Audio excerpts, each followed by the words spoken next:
Good morning. This is the Aggieland Backyard Church. My name is Marcus Roberts. I'm on the back porch, and it's time to read the Word. Today is Acts chapter 25.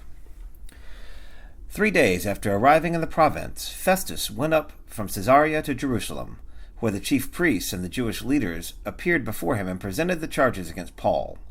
They requested Festus, as a favor to them, to have Paul transferred to Jerusalem, for they were preparing an ambush to kill him along the way. Festus answered, "Paul is being held at Caesarea, and I myself am going there soon. Let some of your leaders come with me, and if the man has done anything wrong, they can press charges against him there." After spending 8 or 10 days with them, Festus went down to Caesarea. The next day he convened the court and ordered that Paul be brought before him. When Paul came in, the Jews who had come down from Jerusalem stood around him. They brought many serious charges against him, but they could not prove them.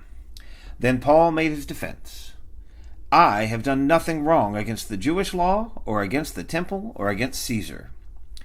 Festus, wishing to do the Jews a favor, said to Paul, "Are you willing to go up to Jerusalem and stand trial before me there on these charges?" Paul answered, "I am now standing before Caesar's court, where I ought to be tried. I have not done anything wrong to the Jews, as you yourself know very well. If, however, I am guilty of doing anything deserving death, I do not refuse to die. But if the charges brought against me by these Jews are not true, no one has the right to hand me over to them. I appeal to Caesar." After Festus had conferred with his council, he declared, "You have appealed to Caesar? To Caesar you will go." A few days later, King Agrippa and Bernice arrived at Caesarea to pay their respects to Festus. Since they were spending many days there, Festus discussed Paul's case with the king. He said, "There is a man here whom Felix left as a prisoner. When I went to Jerusalem, the chief priests and the elders of the Jews brought charges against him and asked that he be condemned.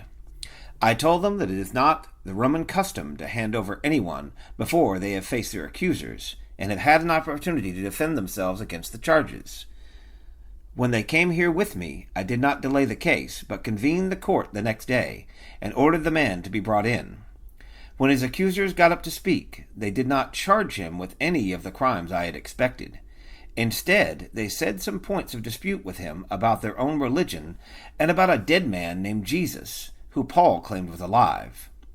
I was at a loss how to investigate such matters, so I asked if he would be willing to go to Jerusalem and stand trial there on these charges. But when Paul made his appeal to be held over for the emperor's decision, I ordered him held until I could send him to Caesar."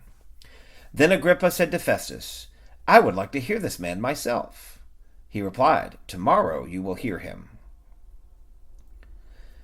The next day Agrippa and Bernice came with great pomp and entered the audience room with the high-ranking military officers and the prominent men of the city.